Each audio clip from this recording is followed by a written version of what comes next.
Just watch this video by David Wood where he's challenging Muslims to prove that Rasulullah ﷺ is in the Bible.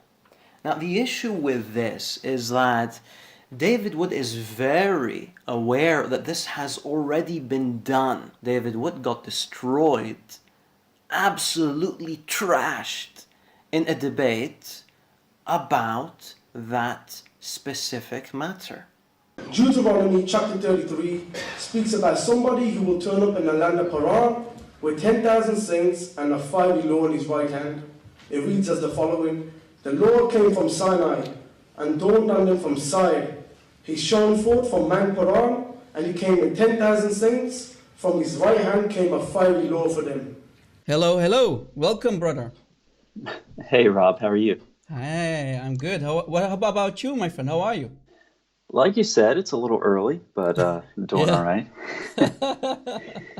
Yeah, I was thinking about making a video on Farid as well, and just kind of making it an honest plea to Muslims to stop you should, bro. citing You him. have to do it because, maybe Arab Christian is lying. Maybe Arab Christian, is a deceiver. Maybe, who knows? I hope that every warrior in Christ, all the Christian apologists have to do this because, a lot of Muslims are getting deceived, my friend. We need to spank these liars and deceivers. Go ahead, bro.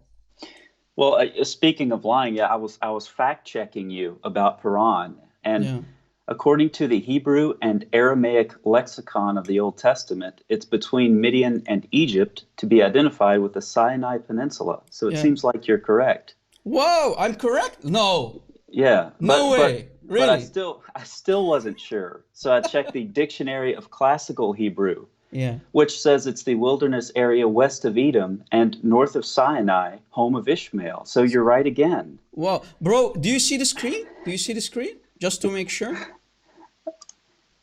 Oh wow. But I still wasn't sure.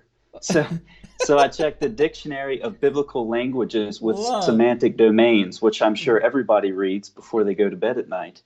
And it says it's the desert area in Sinai Peninsula. So you have three scholarly sources that agree with you on the location of Paran, and I could cite a whole bunch more. Man, it's a blessing to have you here, brother. Thank But you. the bigger picture is what's going on in Deuteronomy 33 is part of what scholars call, you'll see it various ways, Yahweh from the south or Yahweh's march from the south, something like that. Yeah. And it recalls, God coming to the salvation of his people. We think about, receiving the law at Sinai and so forth. Yeah. But there are even more problems for Muslims because this is not just Deuteronomy 33. Yes, This I know. march from the south tradition occurs in several other places. So here's Habakkuk 3.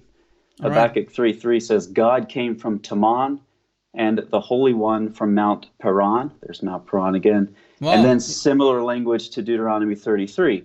His splendor covered the heavens. The earth was full of his praise. His brightness was like the light, rays flashed from before his hand, and so forth. Yeah, And bro. so here, Before you continue, I have a question, right?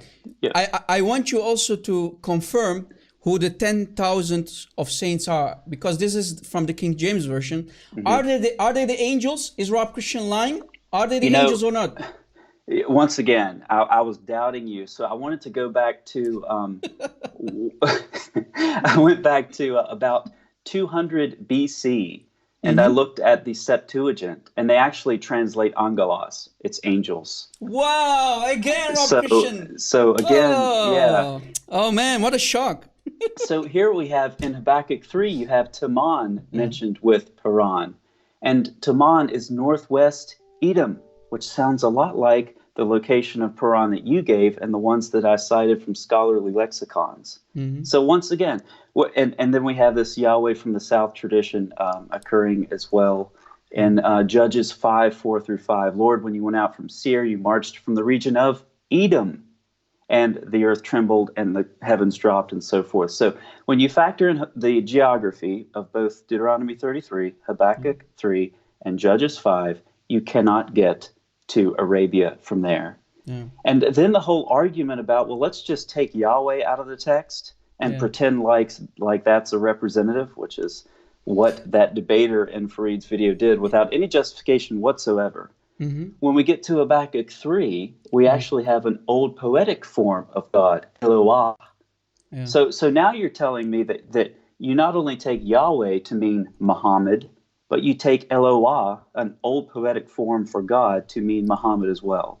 Yeah. So when you put all these passages together, this whole thing's a joke, really. It is, to scholars. Yeah. And I was actually talking to a scholar who teaches Hebrew exegesis at a seminary, and I mentioned some of this stuff to him, and his response was just to laugh. And I mean that's what this is. This stuff is a joke.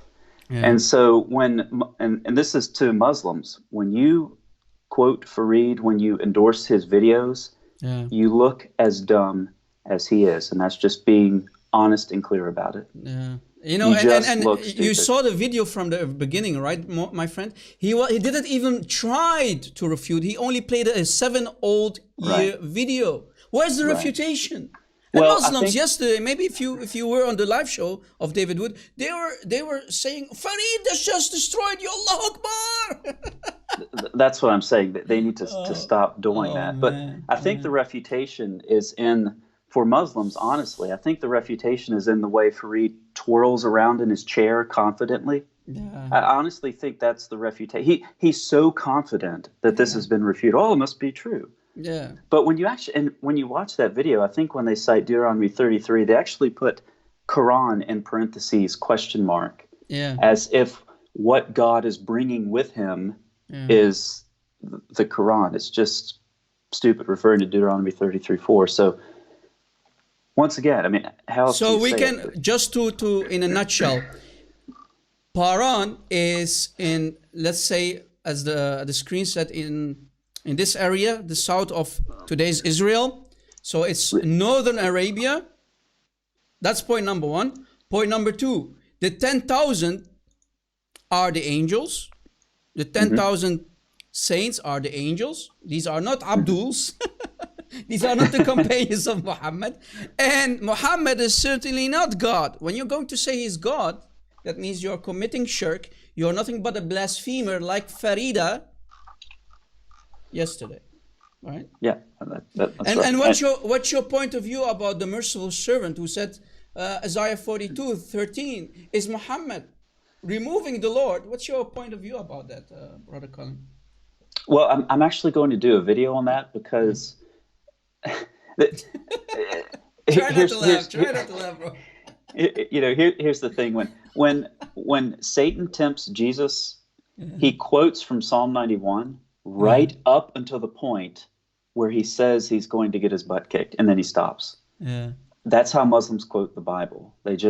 They quote what they want, and when they encounter a problematic passage for their thesis, they just leave it out. So, Colin, who is corrupting the Bible? The Christians and the Jews, or the Muslims?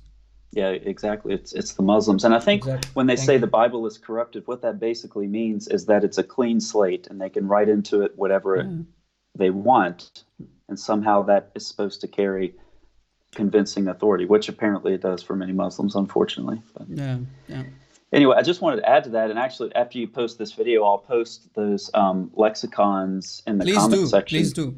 If you want. And it's, some of it's Hebrew, so it might not post very well, but it'll be there for what it's worth. So, bro, I enjoy videos. I always support and watch your videos. You're a very dear brother of mine. God bless you. God bless your loved ones and family, your wife, your child, your children, if you have more than one. God bless you, and keep doing what you're doing. Don't let anyone hold you back. Your videos are amazing, right? Thanks, Rob, and you do a great job, and look forward to hearing more of your stuff. Thank you, my friend. God bless your ministry, and looking forward to talk to you in a future live show again. God bless you. Talk to you soon. Thank you for calling. God bless.